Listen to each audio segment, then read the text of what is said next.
Bienvenue sur Kimbody TV, la chaîne où l'info devient impact. Ici, on décrypte l'actualité, on dévoile les coulisses du pouvoir et on donne la parole à ceux qu'on veut faire taire. Chaque vidéo, c'est un choc, une enquête, un moment de vérité. Abonne-toi, active la cloche et entre dans l'univers Kimbody TV où l'information ne se subit pas, elle se comprend. Kimbody TV, l'info sans filtre. Qu'on nous signale, nous allons parler des universités guinéennes, nous allons parler de la HAC, nous allons parler de la crise des liquidités avec la nouvelle donne. Nous allons parler également, porter le regard sur un événement qui vient de se passer, donc le blocage de la délégation guinéenne qui avait fait plusieurs jours en Ouganda. Nous allons parler aussi de la rentrée scolaire, nous allons parler peut-être de l'agriculture et des Simandou 2040. Simandou, bon, on va en faire un dossier spécial. Voilà, on va en faire un dossier spécial parce qu'il y a énormément de choses à propos. Énormément de choses.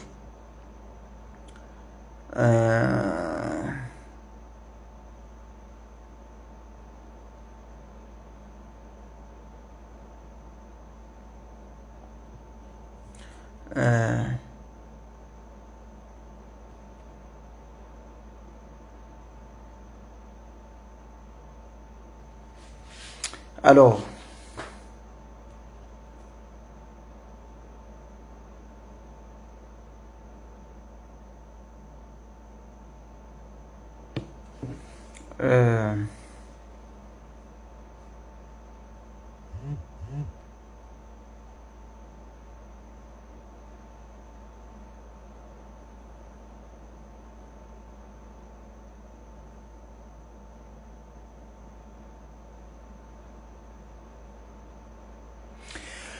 encore une fois, bonjour, bonsoir à toutes et à tous, chers frères et sœurs guinéens de la Guinée et de la diaspora, où que vous soyez, je vous adresse mes salutations fraternelles et amicales.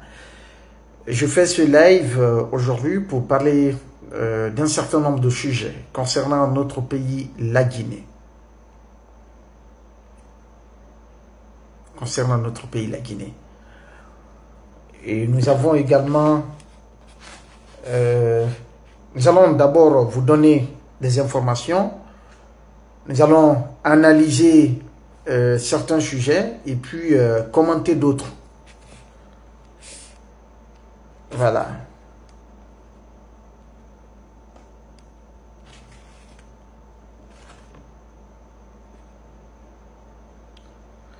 La première information nous amène à la HAC, à la Haute Autorité de la Communication, la HAC des HIC. La HAC avait un mandat de 5 ans. Elle a été installée en 2020, précisément au mois d'août. Le mandat de la HAC est arrivé à terme le 25 août 2025. Et normalement, c'est une nouvelle HAC qui doit être composée par décret avec les textes qui sont là et qui méritent d'être revus d'ailleurs pour l'intégration du syndicat à la HAC. Et d'ailleurs, professionnaliser la Haute Autorité de la Communication, la HAC, pour y intégrer des professionnels de l'information et de la communication. Parce que vous avez des gens qui n'ont ni fait le métier de l'information, encore moins le métier de la communication, qui n'ont exercé dans aucun des deux domaines et qui se retrouvent là. Et à chaque fois que des journalistes sont convoqués, ce sont ces commissaires non journalistes, non communicants professionnels qui viennent interroger les journalistes sur la qualité professionnelle ou non de leur travail journalistique. Et je pense que de la même manière que les dossiers judiciaires sont jugés par des magistrats qui ont étudié le droit, de la même manière, les reproches qui sont faits aux journalistes, les interpellations, les plaintes qui sont portées contre les journalistes par devant la haute autorité de la communication doivent être examinées et ces journalistes doivent être entendus par des professionnels quand il s'agit justement des sujets en lien avec l'exercice de leur métier de journaliste. Mais ce que vous ne savez pas, c'est ce que je vais vous révéler aujourd'hui sur la haute autorité de la communication. Vous savez, je vous l'avais dit au début, notre série d'enquêtes sur les présumées corruptions dans les départements ministériels par rapport au marché public, vous le savez très bien, on a commencé par le ministère de la Justice. Nous avons prouvé par A plus B que tous les départements, à commencer par la présidence de la République, étaient en violation flagrante des dispositions du Code des marchés publics en vigueur en République de Guinée. La quasi-totalité des marchés qui ont été passés sous le CNRD en 2022 et en 2023, pour 2024, je n'ai pas encore les données, mais je vais les avoir, Inch'Allah, ont été passés en violation flagrante des dispositions du Code des marchés publics, mais aussi des dispositions de la loi anticorruption. D'accord? Et j'ai été à la HAC, parce qu'à l'époque, on a vu un projet de construction de sièges au nom de la HAC. C'est-à-dire que la HAC prévoit de construire un siège à Boké, à Kankan, je crois, à Kindia, je ne me rappelle plus de toutes ces données. Et la HAC avait également un chantier d'extension de son siège. Le chantier, c'était un marché de plus de 11 milliards, si je ne me trompe, entre 11 et 13 milliards. J'ai été rencontrer le président de la HAC, Boubacar Yassine Diallo, pour l'interroger justement sur les conditions d'attribution de ces marchés. Et surtout sur le sujet de construction des 10 sièges régionaux de la haute autorité de la communication. Au même moment, nous travaillons sur les marchés de la présidence, notamment l'administration générale du Palais du Peuple, l'administration générale du contrôle des grands projets et d'autres organismes qui sont rattachés à la présidence de la République. Mes frères et sœurs, voilà l'information que je vais vous donner sur la HAC ce soir pour vous dire ce qui pourrait expliquer, n'est-ce pas, certaines attitudes du président de la HAC qui a complètement trahi son métier, qui a trahi sa corporation, qui a trahi tout le combat qu'il a mené jusque-là, en tout cas visiblement. En 2000, avant l'avènement de Boubacar Yassine à la HAC, au temps de Madame Martine Condé, la HAC, quand elle avait des missions à l'intérieur du pays, elle procédait à la location des véhicules. Madame Martine Condé avait fait la demande au président Alpha Condé, expliquant les conditions précaires ou les difficultés pour la HAC, pour le personnel de la HAC d'effectuer des missions à l'intérieur du pays. À l'époque, le président Alpha Condé avait mis 4 pick-up sortis d'usine à la disposition de la haute autorité de la communication, la HAC. Les 4 pick-up sont différents du véhicule de service de la présidente ou du président de la HAC. À l'avènement du CNRD au pouvoir, la HAC, tout comme les autres institutions républicaines, avait été dissoute. Au lendemain de la dissolution de la HAC, ce sont nous, les professionnels de la presse, qui avons mené des démarches souterraines pour demander au CNRD de rétablir la HAC. Et c'est pourquoi la HAC a été rétablie. La Cour constitutionnelle n'existe pas. Les prérogatives de la Cour constitutionnelle ont été transférées à la Cour suprême. L'Assemblée n'existe pas, ainsi de suite. Mais la HAC, c'est la seule institution républicaine qui a été rétablie après le coup d'État. Et nous savons également le président de la HAC, M. Boubacar Yassine, ses démarches pour être justement pour le rétablissement de la HAC, mais aussi pour son maintien à la tête. Nous savons, je ne rentre pas dans ça.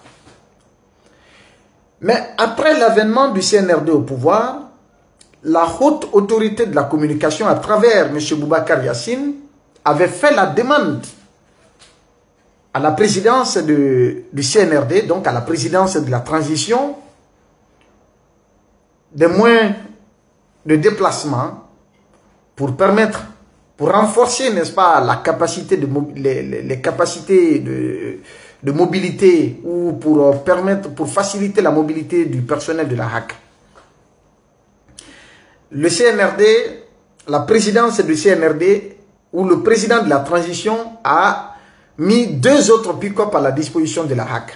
Ça fait 6 pick-up qui sont différents du véhicule de service, la V8, donc que détient M. Boubacar Yassine Diallo, président de la haute autorité de la communication. Les 6 pick-up qui sont à la HAC, est-ce que vous savez qu'il n'y en a que 5 qui sont disponibles à la HAC? Sur 6 pick-up de la HAC, il n'y a que 5 qui sont disponibles.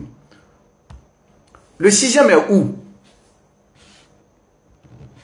Est-ce que vous le savez? Je vais voir vous. Est-ce que vous savez où se trouve le 6e pick-up? Je vais vous donner le numéro de la plaque d'immatriculation de ce pick-up là, qui n'existe pas aujourd'hui parmi les véhicules de la haute autorité de la communication. Le numéro d'immatriculation, c'est VA 5684A.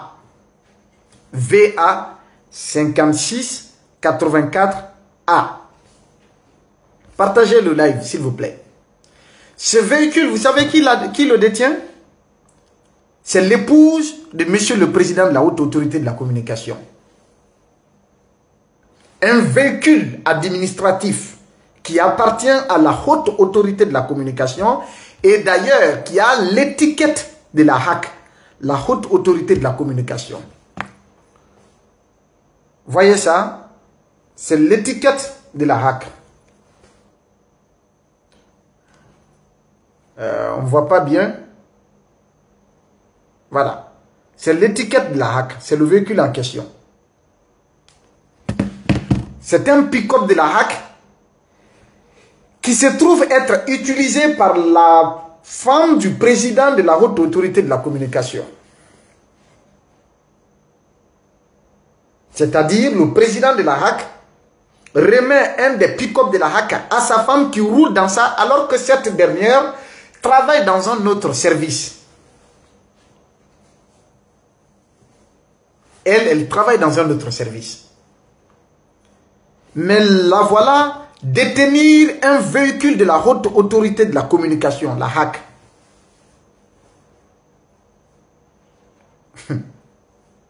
Le véhicule, j'ai donné le numéro de la plaque d'immatriculation, VA 5684A.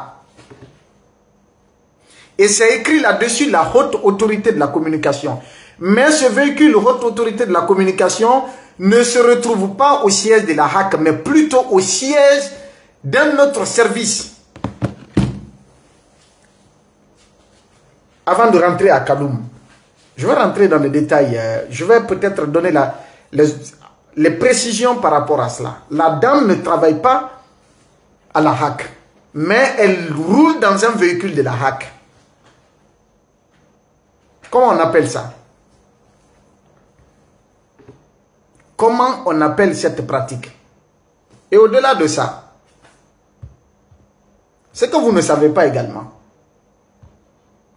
il y a un des fils du président de la haute autorité de la communication qui étudiait au Sénégal, qui a fini ses études, qui est rentré en Guinée, qui n'est pas membre de la HAC, ni commissaire, ni membre ni un personnel d'appui de la HAC. Donc, il ne travaille pas à la HAC. Mais aujourd'hui, il fait partie des missions de la HAC. Son fils prend part aux missions de la HAC à l'intérieur du pays. Nous détenons toutes les preuves. Au départ, quand j'avais commencé à constater la présence de ce jeune,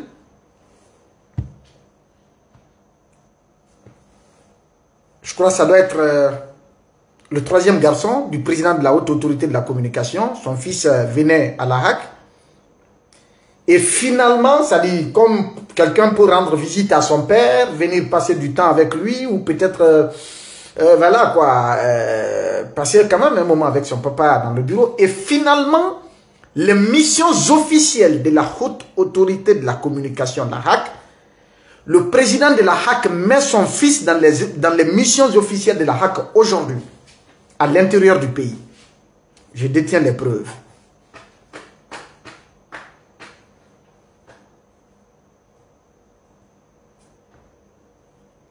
Comment on appelle ça? Comment un tel monsieur ne va pas sacrifier les journalistes pour se maintenir là? Et quand il avait fait l'objet d'accusations pour des faits de présumé détournement des deniers publics après le renversement du pouvoir d'Alpha Condé, c'était nous, la presse, qui l'avons soutenu également. Nous, les journalistes, qui l'avons soutenu.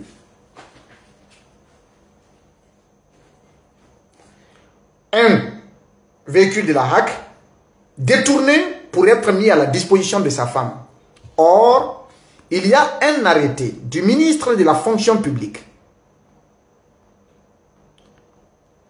signé en date du 4 avril 2025 qui dit que les véhicules administratifs sont exclusivement dédiés à l'usage professionnel.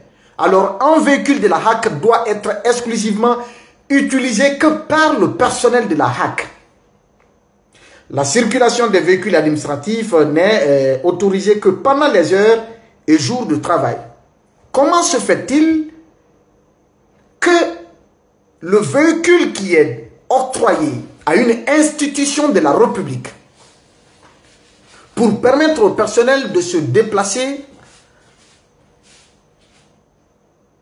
ou pour faciliter, n'est-ce pas, les déplacements du personnel, que ce véhicule-là soit détourné pour des fins personnelles et qu'à la HAC, que le premier président, c'est-à-dire la première personne, la première autorité de cette HAC-là puisse intégrer son propre fils dans les missions de la HAC alors que son fils n'est pas un travailleur de la HAC.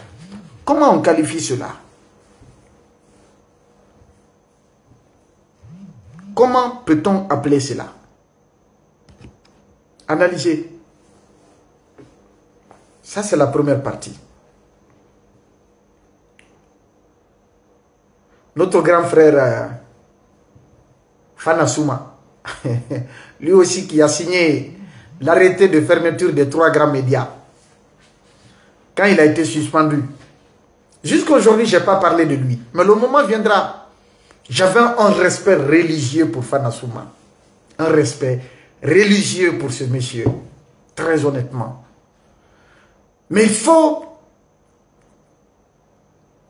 Le véritable problème en Guinée, c'est une crise de moralité en fait. Il faut enseigner les valeurs aux futures générations de ce pays pour éviter de nous retrouver dans ce même tourbillon encore, de revenir, hein, d'être dans un éternel recommencement chaque fois. Il faut nous sortir de ce tourbillon. Et ça, il faut enseigner les valeurs. Il faudrait que les valeurs morales soient enseignées aux jeunes gens, aux futures générations, parce que les anciens, ça c'est pourri déjà, complètement. Je ne pouvais pas croire qu'un Fana Souma, qui avait été suspendu par Madame la ministre Aminata Kaba, j'ai personnellement contribué, mené des démarches souterraines pour aider à lever la suspension de Fana Souma. Dieu m'est témoin et il y a des témoins également qui existent. Je ne vais pas dire ce qui s'est passé entre lui et moi à ce sujet.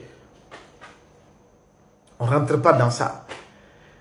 Que vous, après avoir passé des décennies de carrière de journaliste, avec l'admiration de toute une corporation, le respect de tous les jeunes journalistes, comme une source d'inspiration, comme une référence, que vous ne soyez pas capable de dire à une transition passagère ou aux autorités d'une transition, niet, je ne peux pas apposer ma signature sur un acte illégal et surtout qui met en péril l'emploi de près de 1000 journalistes.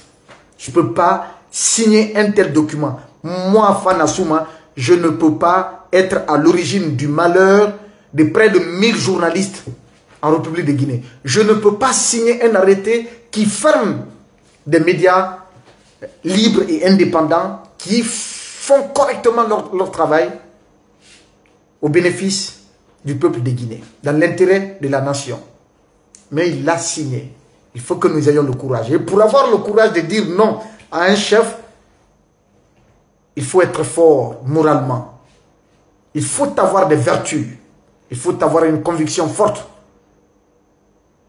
Il faut avoir la crainte d'Allah pour pouvoir s'assumer. S'il fait qu'aujourd'hui, en Guinée, cette crise de moralité fait que tout le monde peut devenir, ou tout le monde est presque poltron en Guinée. Dès que quelqu'un a un poste de responsabilité, même si tu lui demandes de mettre le couteau à la gorge de quelqu'un, injustement, il le fera. Il sans même penser 2 fois. Jusque-là, je n'en revenais pas, je ne voulais jamais parler de Fana, tellement que j'avais un respect pour ce monsieur. Nous entretenions de très très bons rapports. C'est un grand frère pour qui j'avais énormément de respect, mais qui fait désormais partie du côté sombre de l'histoire de la presse guinéenne, par son acte, par son manque de courage, par sa complicité, en s'associant à la junte du CNRD pour fermer les 3 grands médias. Lui, les Yassine, on n'en parle pas. Je passe là-dessus. L'autre sujet, c'est par rapport aux universités guinéennes. Que la refondation se porte très bien. Mais s'il vous plaît, démentez. En fait, c'est ce que j'ai toujours dit. Pour ceux qui se rappellent, depuis 2022 jusqu'à aujourd'hui, je me répète toujours. J'ai dit, prouvez le contraire de ce que j'ai dit. Essayez de me démentir. Au moins, faites de moi un menteur à travers des preuves contraires, des informations que je révèle. Que ce soit dans les GG ou dans le Before GG, dans les informés ou je ne sais quoi d'autre, sur l'Inquisiteur. Toutes les informations que j'ai données sur le CNRD. J'ai dit, s'il vous plaît, prouvez le contraire. Au moins pour que les gens me prennent pour un menteur. Au moins. Mais jusque-là, personne et rien n'a été démontré ou montré au peuple de Guinée pour prouver le contraire de ce que je donne comme information. Je n'ai pas intérêt à mentir. Au-delà des questions déontologiques, au-delà des questions d'éthique, mon éducation ne me le permet pas. Non. Mon éducation ne me le permet pas. Et ma foi également ne me le permet pas. La crainte d'Allah qu'il y a au fond de moi, je ne peux pas me permettre de mentir gratuitement, inutilement, sur des gens sans avoir la moindre preuve sous la main. Je ne peux pas me le permettre. Et je ne peux pas avoir la rancœur pour me battre gratuitement contre des gens pour les dénigrer. Non, je ne suis pas quelqu'un de ce genre. Et c'est pourquoi, moi je ne parle jamais de la vie privée des gens. C'est quand ça touche à l'intérêt de la République, quand ça touche à l'intérêt général, oui, je peux me prononcer là-dessus. Quand c'est des questions d'injustice flagrantes, je peux me prononcer là-dessus. Mais je ne sais pas inventer des contre-vérités pour coller à la peau des gens parce que j'aime pas leur... Non, je suis pas dans ça, moi. Abonne-toi, active la cloche et entre dans l'univers Kimbody TV où l'information ne se subit pas, elle se comprend. Kimbody TV, l'info sans filtre. Alors, en 2022, cette crise de liquidité, vous avez vu mon post, j'ai mis des captures là. Novembre 2022, j'ai prédit la crise qui visait le secteur bancaire guinéen. Je l'ai dit, vous avez vu la capture sur ma page Facebook. Ceux qui sont sur TikTok ne l'ont pas vu. Je l'ai prédit depuis novembre 2022. Et en 2023, parce que tout simplement, c'est un procureur de la République peut faire une requête pour, n'est-ce pas, saisir un compte bancaire, bloquer un compte bancaire ou geler un compte bancaire.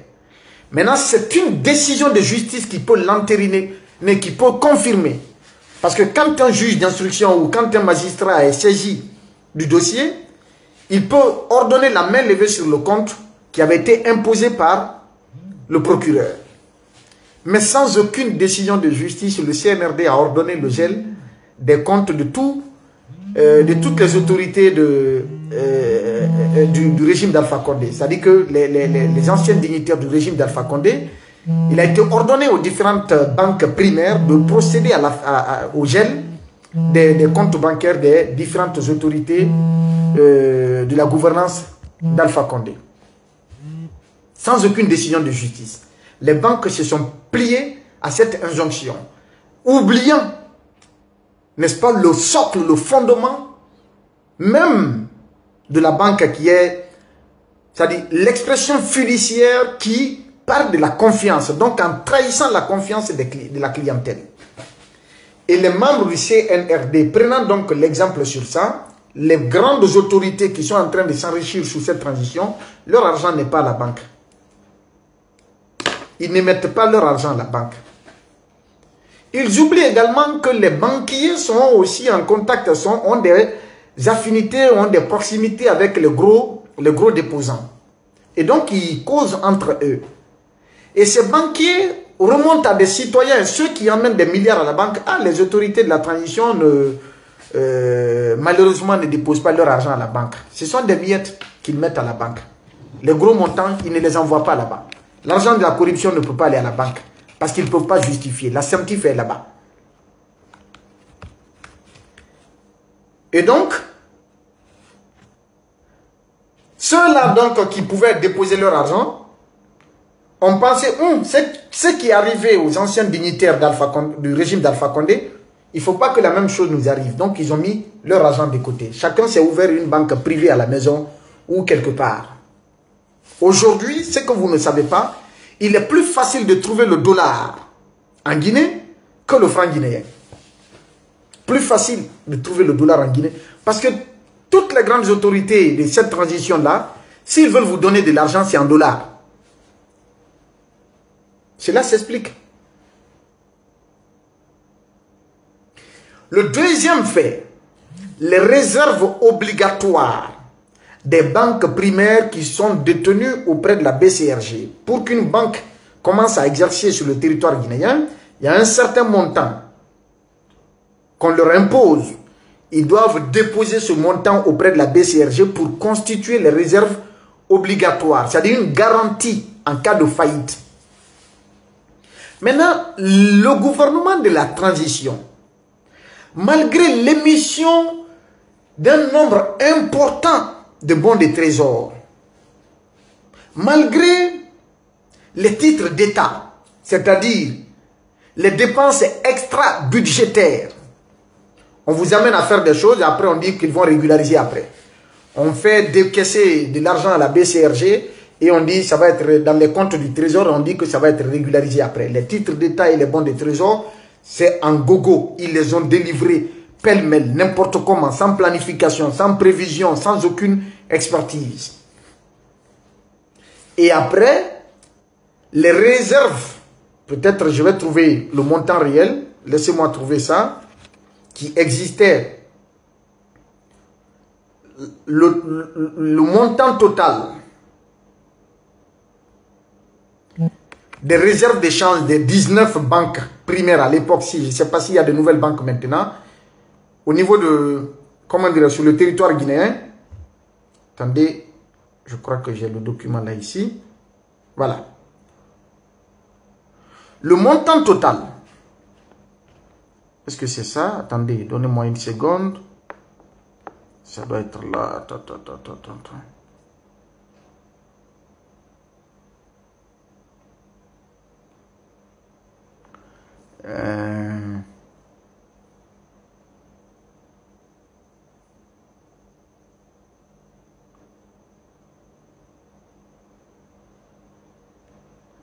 J'ai mis ça où? Attendez. D'accord, je vais donner le... En fait, c'est un peu plus de 5200 et quelques milliards. 5200 et quelques milliards. La BCRG, qui était détenue à la BCRG, et en devise et en francs guinéens.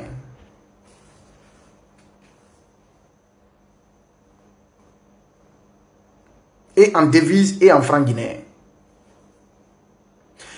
Le gouvernement a pris les 5 000 milliards de garantie des banques. Donc, ça veut dire qu'aucune banque en Guinée n'a à date une garantie réelle auprès de la BCRG. Parce que leur réserve obligatoire, le gouvernement guinéen s'en est saisi.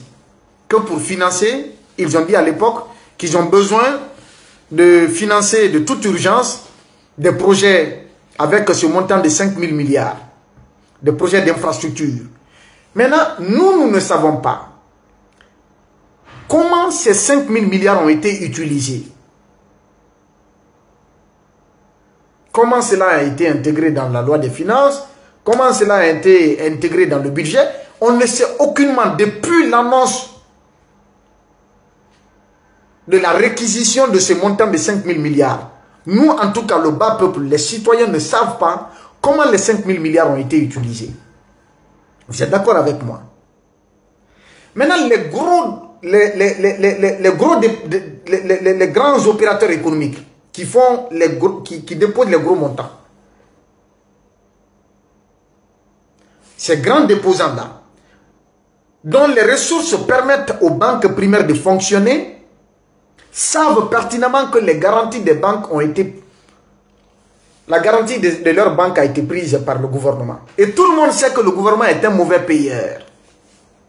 Même s'il se trouve que des taux avaient été fixés, des taux d'intérêt. Mais les banques, même des banquiers nous ont dit en offre qu'ils ont été obligés, c'est-à-dire contraints d'accepter la proposition du gouvernement. Ce n'était pas de leur choix.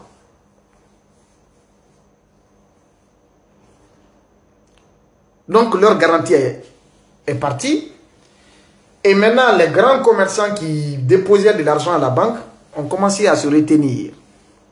Au même moment, le CNRD a pensé que c'est que l'État fait le commerce et que l'État se fait des intérêts pour une économie de subsistance comme celle de la Guinée.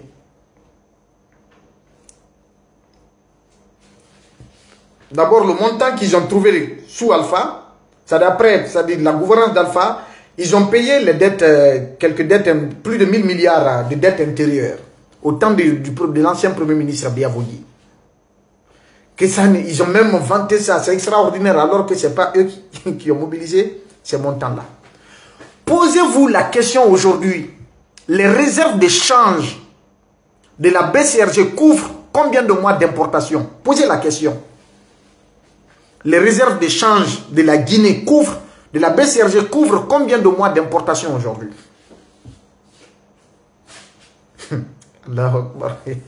C'est extraordinaire. Et donc, ceux qui amenaient leur argent à la banque n'en voient plus. Ça ne tourne plus. Eux-mêmes, ils ont pris maintenant des liquidités pour distribuer aux gens. Ceux à qui l'argent a été distribué ne peuvent pas mettre l'argent là aussi à la banque. Parce qu'ils ne peuvent pas justifier.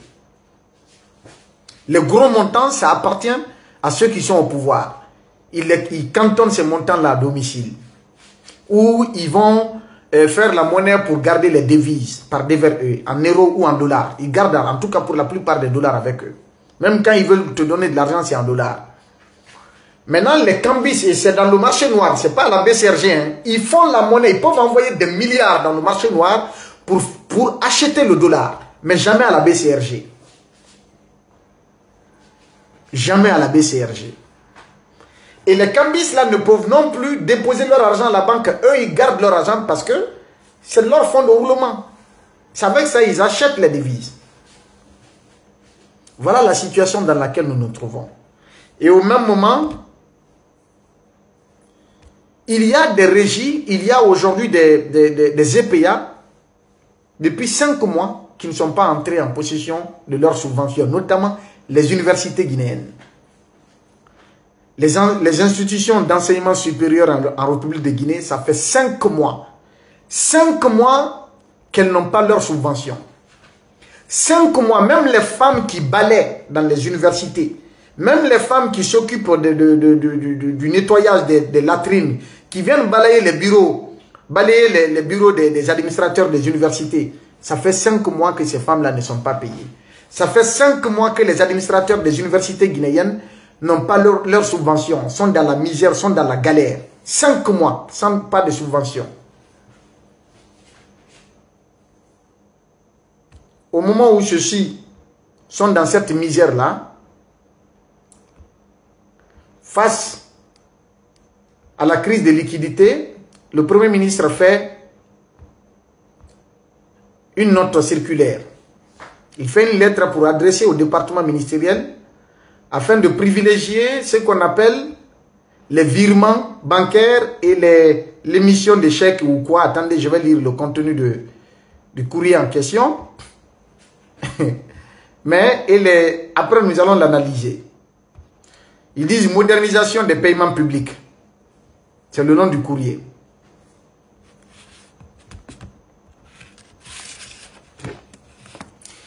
Il est écrit, c'est depuis le mois de juin, le 2 juin 2025, à mesdames et messieurs les membres du gouvernement, modernisation des modalités de paiement dans les services publics. Dans le cadre de la refondation de l'État impulsée par son Excellence le général d'armée Mamadi Doumbouya, président tant, et conformément à l'exigence de transparence, de rigueur et de modernisation de la gestion des finances publiques, il apparaît nécessaire de repenser nos pratiques en matière de paiement dans les administrations publiques.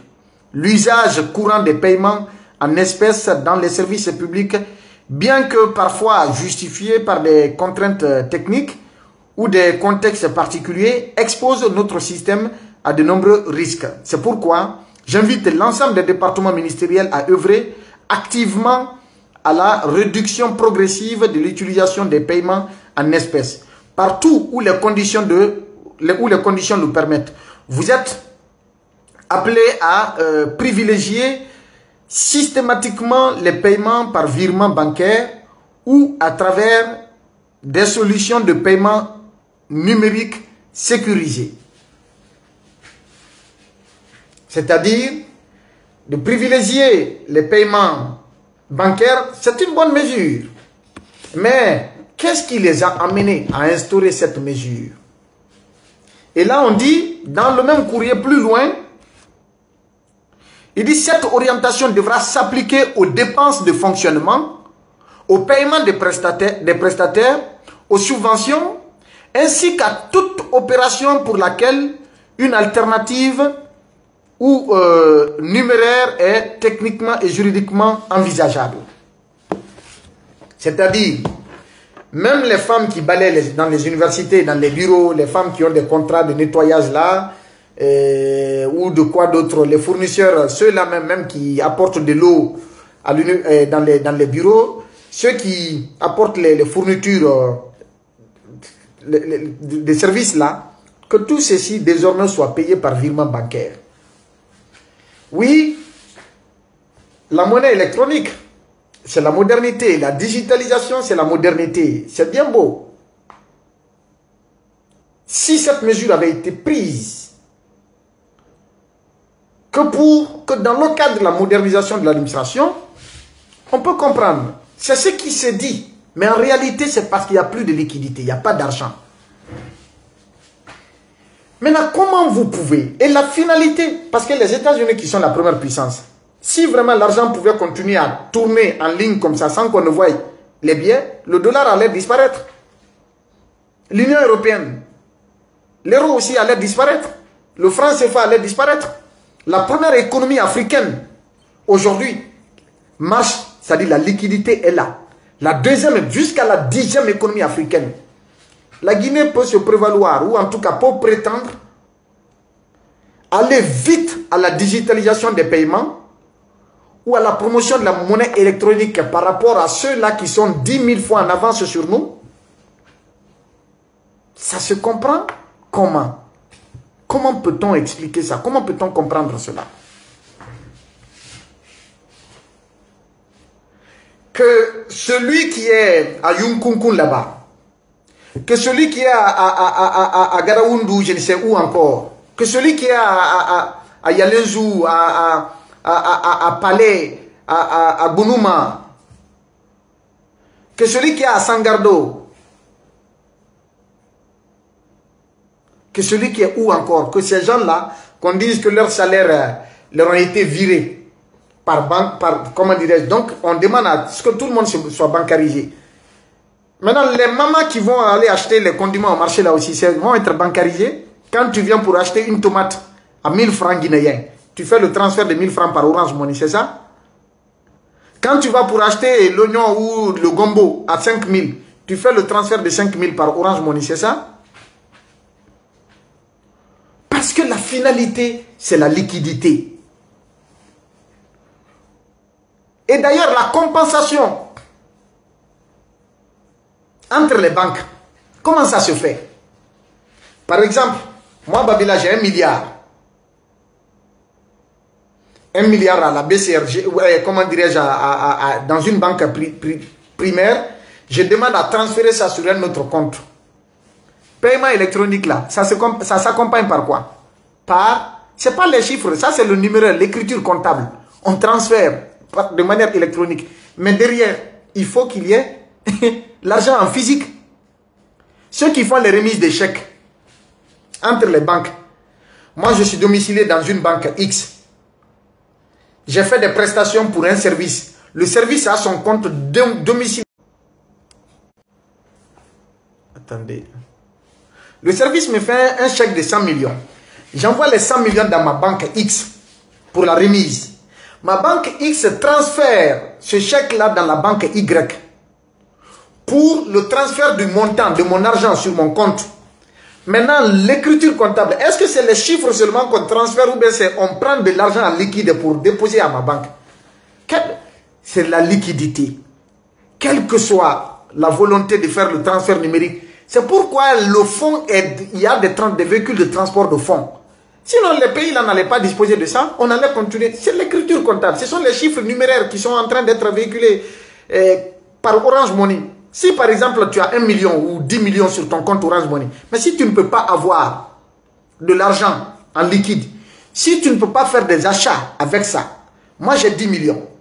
Je veux aller acheter des condiments au marché. Mais la vieille qui vend les condiments au marché là, ne sait même pas ce qu'on appelle Orange Money, ou bien ne s'y connaît pas.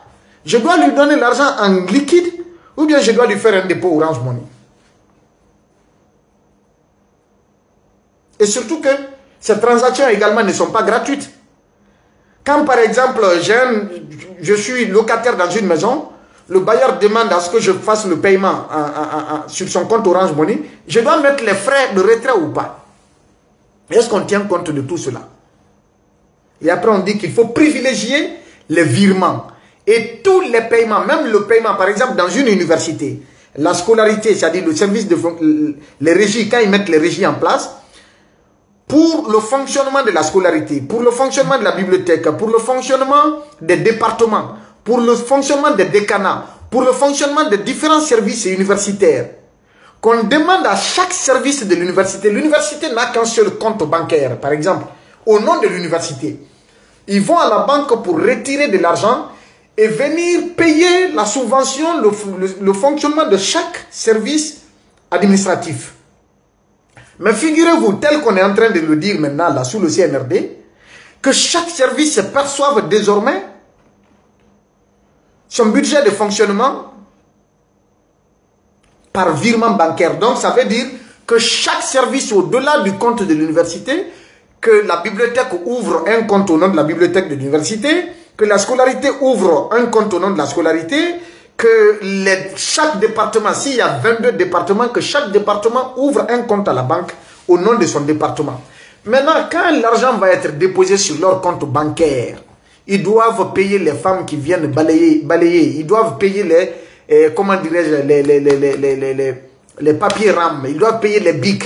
Ils doivent payer les cartables en un mot. Ils doivent acheter de l'eau pour mettre dans les bureaux, le savon, etc., etc.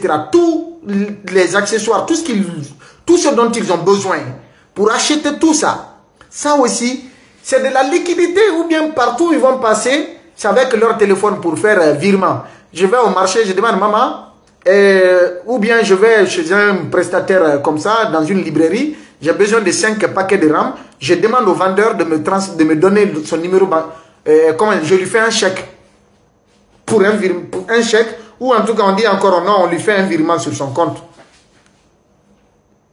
Comment vous comprenez cela?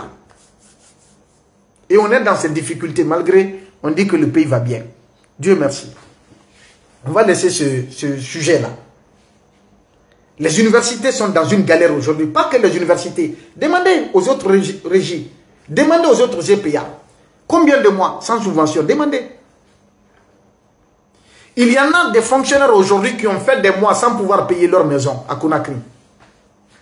Il y en a.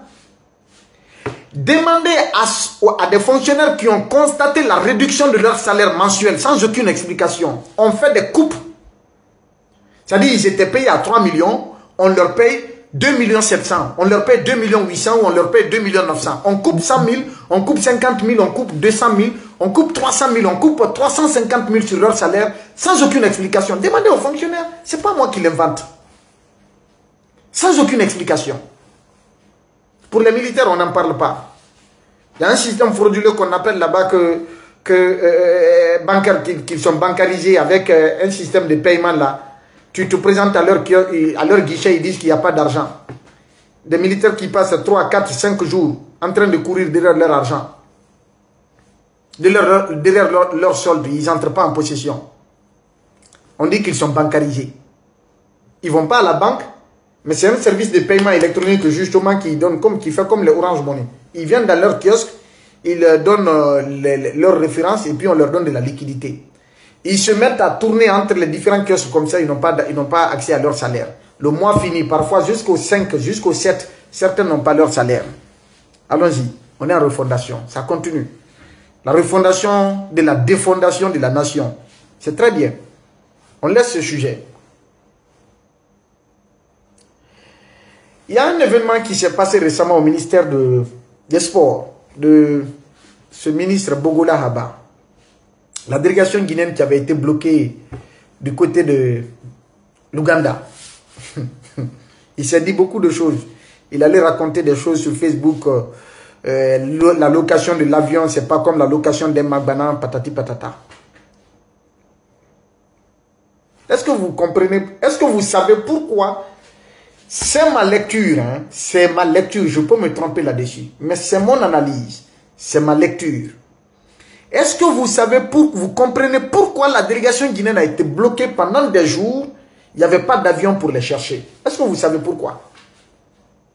Vous avez des explications? Je veux voir. Voilà, Pécar. En fait, je n'ai pas voulu, Bachir Diallo, je n'ai pas voulu dire le nom. Je n'ai pas voulu dire le nom. Merci là-bas. Partagez le live, s'il vous plaît. Je veux voir dans les commentaires, si vous savez par exemple, qu'est-ce qui explique, qu'est-ce qui était à l'origine du blocage de la délégation guinéenne dans le cadre de la compétition en Ouganda, Chan.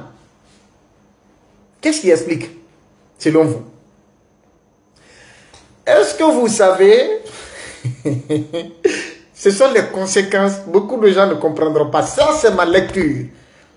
Selon les informations, selon mes recherches. C'est une analyse personnelle.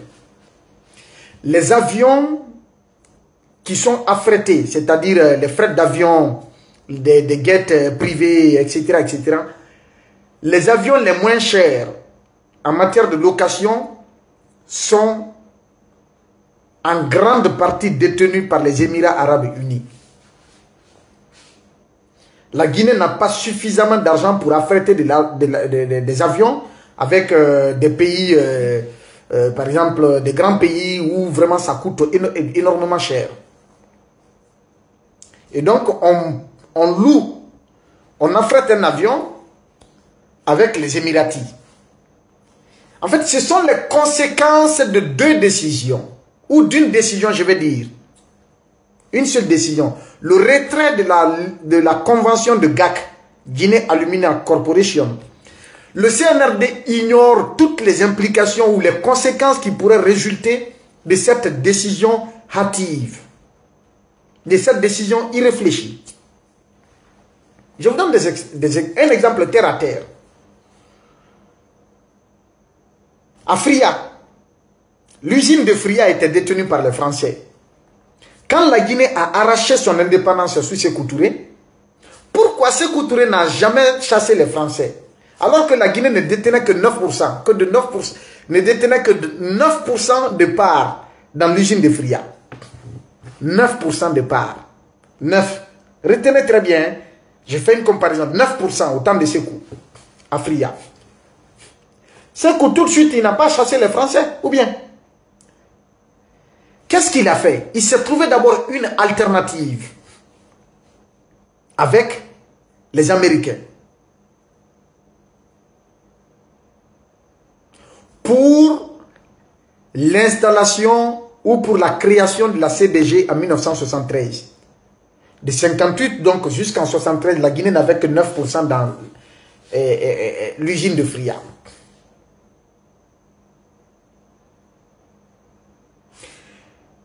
Sékou a fait installer en 73 la CBG avec 49% de parts de la Guinée. 49%. C'est après avoir acquis les 49% qu'il s'est tourné maintenant vers Fria pour exiger cette fois-ci que la Guinée ait les mêmes parts d'action dans l'usine de Fria. C'est après avoir garanti la CBG avec 49% de parts d'action de la Guinée qui s'est orienté maintenant vers Fria pour augmenter les parts d'action de la Guinée. 1973 à maintenant, on a eu 49%. On est en train de se vanter pour 15% aujourd'hui dans les mines. Entre 73, quelqu'un qui a pu négocier 49% de parts pour l'État guinéen. Et aujourd'hui, le CNRD se vante, même si c'était sous Alpha, se vante d'avoir négocié des mines, des chemins de fer pour avoir une part de 15% pour l'État guinéen. On applaudit pour ça. CBG, on a 49%. 1973. 2025, on a 15%. On tape les mains. Et donc, GAC, partout où les avions sont affrétés à des coûts abordables, toutes ces sociétés, toutes ces entreprises ont des liens avec les Émiratis, avec les Émirats Arabes Unis, parce que ce sont eux qui disposent de la plus grande flotte de fret à travers le monde. Et donc, à cause de leur renvoi, ils ont refusé donc de mettre leurs avions à la disposition de la Guinée. C'est-à-dire, les locations d'avions de la Guinée, ils refusent, ils bloquent. S'il fait qu'ils ont fait des jours, il n'y avait pas d'avion. Où trouver l'avion s'ils n'ont pas d'argent? Parce que pour louer des avions ailleurs, il va falloir dépenser beaucoup d'argent. Alors qu'ils n'ont pas beaucoup d'argent. Le seul pays qui est capable de leur mettre des avions à disposition à un tarif abordable, à un coût abordable, ce sont les Émirats Arabes Unis, le pays où se trouve la société mère de GAC, Guinée Aluminium Corporation, la société mère de GAC. Cette société appartient aux Émiratis. Et donc les Émirats Arabes Unis, avec le contentieux qui naît maintenant là, le conflit qui les oppose au CNRD, automatiquement, ils refusent de louer des avions à la Guinée. Vous allez voir, même dans les jours à venir, si les délégations guinéennes, si la Guinée déboursait par exemple, 2 millions de dollars pour affréter un avion, peut-être ils vont devoir débourser désormais 3 millions ou 4 millions, voire 5 millions. C'est un exemple, hein. Je ne dis pas que c'est le prix. S'ils avaient l'habitude de débourser 1 million de dollars, ils vont débourser désormais 2 millions de dollars, voire plus, parce que tout simplement, le pays qui louait des avions à un coût abordable, ce pays est en conflit avec les autorités de la transition, est en guerre donc avec les autorités de la transition. Ce qui fait que la délégation guinéenne, pendant des jours, était bloquée, il n'y avait pas d'avion pour aller les récupérer. C'est mon analyse. Peut-être que je peux me tromper. Qu'ils me disent le contraire. Si c'est le contraire, qu'ils nous disent pourquoi ils ont duré, l'avion il n'y avait pas d'avion pour transporter les Guinéens, les ramener au pays. Pourquoi? Pourquoi l'avion qui les a déposés, ce n'est pas cet avion-là qui est venu les récupérer? Pourquoi? Où est-ce qu'ils ont loué l'avion? Vous allez comprendre. En fait, ils n'ont qu'à dire la vérité, vous allez comprendre. Hey, ça a des implications.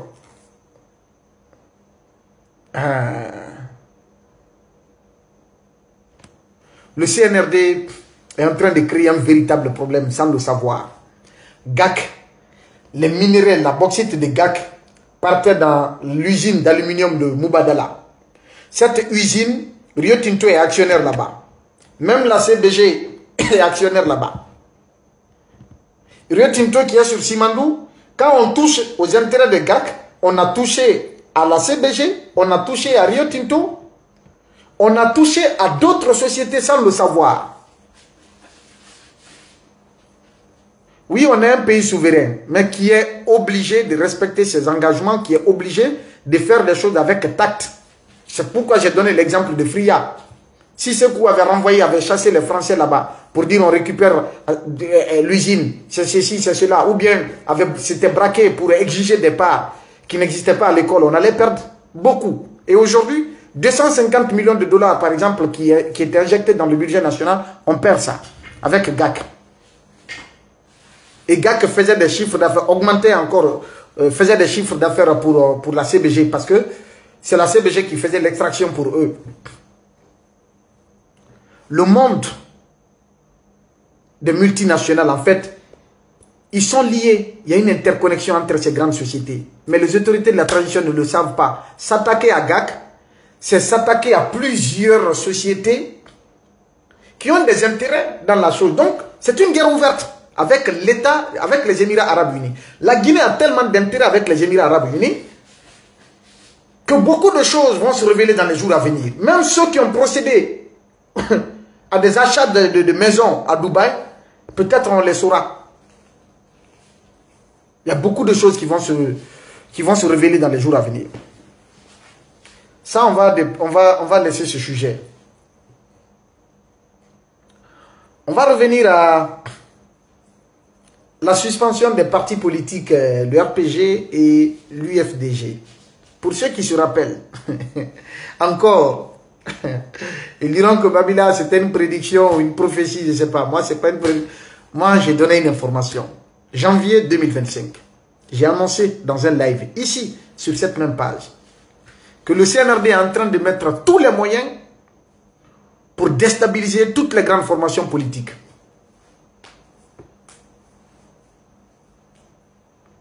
Je l'ai dit que le CNRD est en train de mettre tous les moyens pour déstabiliser toutes les grandes formations politiques.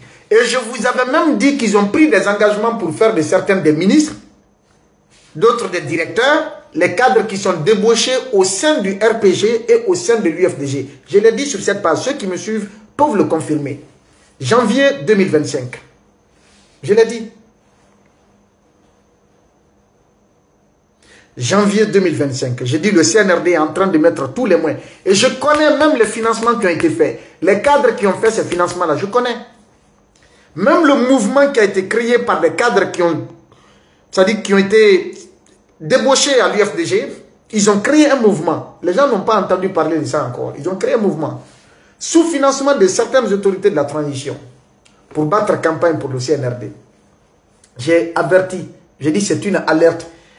Il y a une déstabilisation, un grand vent de déstabilisation des grandes formations politiques qui est en cours par le CNRD. J'ai dit les cadres des deux partis, et du RPG et de l'UFDG, ont été reçus plusieurs fois à la présidence. Je l'ai dit, on ne me croyait pas. J'ai dit certains seront ministres quand il y aura remaniement, certains vont devenir ministres, d'autres seront directeurs. Je l'ai dit sur cette page-là. Aujourd'hui, ça se fait, n'est-ce pas? Ça se fait. Et après, dans la perspective, n'est-ce pas, de faire passer leur constitution, projet de constitution, les forces vives, notamment composées de l'UFDG et du RPG Arc-en-Ciel, ont annoncé une manifestation, de grandes manifestations. Le CNRD, pour anticiper, pour vous dire qu'ils sont dans la fourberie, ils sont dans l'incongruité. Ce sont eux qui ont empêché l'UFDG de tenir son congrès. Ousmane Gawal et son clan ont saisi le MATD sans que le MATD n'écoute la partie adverse. Le MATD a procédé à la suspension, a ordonné la suspension de la tenue du congrès de l'UFDG. Et après, on vient suspendre ces mêmes partis parce qu'ils ne se sont pas acquittés de cela. Quelqu'un qui est dans la normale, qui impose la normale, c'est-à-dire la norme à quelqu'un d'autre. Puisque les forces vives ont appelé à une manifestation, ils ont dit qu'il faut anticiper pour suspendre ces partis. Faire de ça un argument pour dire que les lettres, puisque pour organiser une manifestation, il faut adresser une lettre aux municipalités, donc aux délégations spéciales qui sont en place, aux mairies. Le CNR, l'UFDG et le RPG, il faut les suspendre pour les rendre illégaux, des partis illégaux, donc qui ne peuvent plus s'adresser à un service public. Donc, ils ne sont plus habilités à écrire, à s'adresser à l'administration, à une quelconque administration. Donc, si ils font une lettre d'information pour l'organisation de leur marche, on dira que leur lettre d'information est nulle et de nul effet parce que tout simplement, ils ont été suspendus. Et pourquoi? Et quand ils vont organiser maintenant une manifestation, on dira que ce sont des partis qui n'existent pas, qui ont été suspendus. Donc des partis suspendus qui organisent une manifestation, ils s'exposent à quoi? À des poursuites judiciaires. On dira qu'ils ont violé la loi. Et donc parce qu'ils sont dans l'illégalité, ils sont dans l'illégalité, ils sont suspendus, ils n'ont pas le droit d'exercer une quelconque activité politique. Donc, il faut les poursuivre. C'est tout le plan. C'est rien d'autre. Ça n'a pas d'autres explications. Il faut les poursuivre. Ils sont suspendus. Il faut les poursuivre. Ils ne sont plus des partis légaux. Ils espèrent qu'avec ça, ils vont pouvoir faire leur vote, leur référendum pour faire passer le projet de constitution. Nous l'avons analysé. Vous avez vu l'article ici. Les incohérences, les incongruités, les contradictions notoires qu'il y a dans ce projet de constitution du CNRD. Il y en a énormément. Je ne reviendrai pas sur ça. En tout cas, j'ai révélé des choses sur ma page. Voilà la situation. C'est-à-dire, on met les partis dans l'illégalité, alors que ces mêmes partis disent n'avoir, à partir du 31 janvier 2024, ces partis-là ont fait une communication pour dire qu'ils ne reconnaissent plus le CNRD. Le CNRD illégitime, illégal, qui suspend des partis pour des raisons non avouées et parce que tout simplement ils veulent les faire taire. Il faut éliminer vaille que vaille tous les grands leaders politiques et puisque toutes les manœuvres ont été faites à travers les débauchages, à travers les perturbations, à travers le sabotage, à travers la corruption des cadres au sein du RPG Arc-en-Ciel, au sein de l'UFDG, rien de tout cela ne les a permis d'évincer Alpha Condé à la tête du RPG et d'évincer Cellou Dalein à la tête de l'UFDG. Il faut les mettre dans l'illégalité pour pouvoir engager des poursuites contre eux en cas d'organisation, en cas d'appel à manifestation, parce que tout simplement, leurs courriers d'information ne peuvent être ou ne peut être reçu par les municipalités, les communes qui doivent faire l'objet ou qui doivent connaître ces manifestations-là. Et on dira, c'est une violation de la loi, on va demander au procureur d'enclencher une poursuite judiciaire contre contre les responsables de ces partis-là. Ils ont commencé à cibler des personnes. Ça, je vous avertis sur ça encore. Je ne reviendrai pas sur... Il y a d'autres sujets, ce n'est pas important pour moi. Les sacrifices sataniques, démoniaques qui sont en train d'être faits, de part et d'autre à travers le pays, dans les 33 préfectures, pour fermer le bec à tous les Guinéens, c'est-à-dire pour emmener les Guinéens, comme si on attachait, on dit dans un langage vulgaire, attacher la population à ne pas pouvoir se mouvoir, à ne pas pouvoir manifester. C'est-à-dire que tout le monde se résigne sans pouvoir faire quoi que ce soit. Et laisser le CNRD continuer dans sa forfaiture, dans son autoritarisme, dans les pratiques dictatoriales, dans la kleptocratie, que plus personne ne puisse dire un seul mot. Tout ce qui peut permettre de pérenniser ce pouvoir, donc c'est sacrifice partout où ça se passe. Je ne dirais pas que je suis au courant de tout, mais je sais beaucoup. Je sais beaucoup de choses. Mais je ne rentre pas dans ça, ce n'est pas important à mes yeux. Parce qu'on peut tromper tout le monde sauf Dieu. Et on peut tromper tout le monde aussi pour un temps, mais pas tout le temps. Ces sacrifices démoniaques, enterrer des bêtes vivantes, des bœufs vivants, faire des choses, il y a énormément de choses qui se passent. Faites plus que ça. Les marabouts et les féticheurs qui ont été déplacés dans les pays de la sous-région, bon, on n'entre pas dans tout ça. Faites ce que vous voulez. Mais le temps de Dieu, ça ne se reprogramme pas en fait. Cela va arriver. Inch'Allah. Et nous croyons en cela. Comme on croit à la mort. Le mal ne peut pas dominer le bien. Je vous avais dit dans l'autre live, la première victoire sur terre appartient au mensonge. La seconde victoire appartient à la vérité. La troisième victoire appartient au pouvoir ou la force. Et la quatrième victoire appartient à ce qu'on appelle le péché ou le karma. Qui finit par consumer, n'est-ce pas, tous les pouvoirs qui font dans l'abus, qui font dans l'injustice, qui font dans la répression, qui font dans la violation. Ça, c'est indéniable. C'est imparable. Ça va arriver, Inch'Allah. Il y a d'autres sujets, mais on va se limiter là aujourd'hui. On se retrouvera un autre jour. Merci d'avoir été là pour moi, pour vous, pour la Guinée. Il faut aider notre pays. La Guinée jamais ne s'est retrouvée dans une telle situation. Il y a énormément de choses. On ne peut pas tout dire, mais le moment viendra pour parler. On est en train de tout documenter. Si je ne meurs pas, Inch'Allah, on saura beaucoup de choses. Le peuple découvrira la catastrophe du CNRD. Cette parenthèse sombre de notre histoire. Ni à la Guinée, ni à un autre pays, je ne vais souhaiter une telle gouvernance. À aucun pays du monde. Parce que nous savons ce qui se passe. Nous savons ce qui se passe. Nous connaissons la réalité. Même ceux qui sont dedans savent, ils connaissent la réalité. Il y a certains d'entre eux qui parlent avec nous. On sait ce qu'ils disent. Par manque de morale, par manque de vertu, ils s'accrochent. Ils cherchent leur intérêt. Cherchez vos intérêts. Vous allez partir et laisser ces intérêts-là. Le peuple va survivre. Bonsoir chez vous, où que vous soyez. Bonjour pour ceux qui sont dans d'autres contrées à travers le monde. Et on se reprendra très bientôt sur d'autres sujets, Inch'Allah. Au revoir.